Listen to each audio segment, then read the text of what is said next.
Les insectes n'aiment pas les fines herbes. Avez-vous déjà remarqué que les fines herbes sont rarement touchées par les insectes, ni même par les mammifères, marmottes, cerfs, etc. Point d'interrogation. Il y a une bonne raison pour cela. C'est que les mêmes arômes qui nous jugeons si attrayantes chez les fines herbes, ils viennent des huiles essentielles que contient leur feuillage, sont en fait des répulsifs naturels, conçus par Dame Nature pour éloigner les insectes et les autres prédateurs qui voudraient manger la plante. Ainsi les fines herbes sont peu sujettes aux prédateurs. L'appréciation de l'arôme des fines herbes n'est pas innée. D'ailleurs, même chez l'être humain, l'appréciation des arômes des fines herbes n'est pas innée. La plupart des bébés repoussent d'instinct les fines herbes quand on leur en offre, malgré que, si maman a consommé une certaine herbe pendant sa grossesse, bébé en sera déjà accoutumé à la naissance.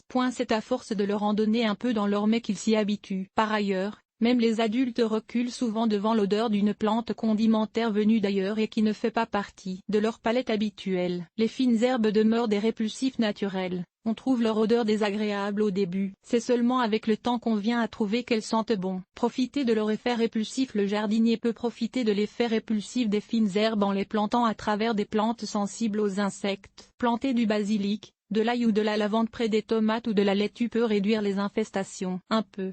Parfois. Car d'autres facteurs aussi entrent en jeu, notamment les conditions de culture. Car une plante stressée par la sécheresse ou un manque de minéraux attirera ses ennemis peu importe les plantes qui l'accompagnent. Et un animal réellement affamé passera outre à ses instincts pour venir bouffer un légume entouré de menthe ou de lavande. On ne sait pas si c'est l'arôme des fines herbes qui éloigne les prédateurs ou encore, si leur odeur très intense cache plutôt celle des plantes voisines. Mais le résultat est le même, moins de prédateurs. Ça se prend bien. Il y a cependant des exceptions à la règle qui les fines herbes repoussent les prédateurs. Il y a des prédateurs qui sont attirés par certaines huiles essentielles. Certains aleurodes, par exemple, appelés aussi mouches blanches, semblent préférer les fines herbes à tout autre type de plantes. Et les limaces et les scarabées japonais adorent le pourtant si aromatique basilic.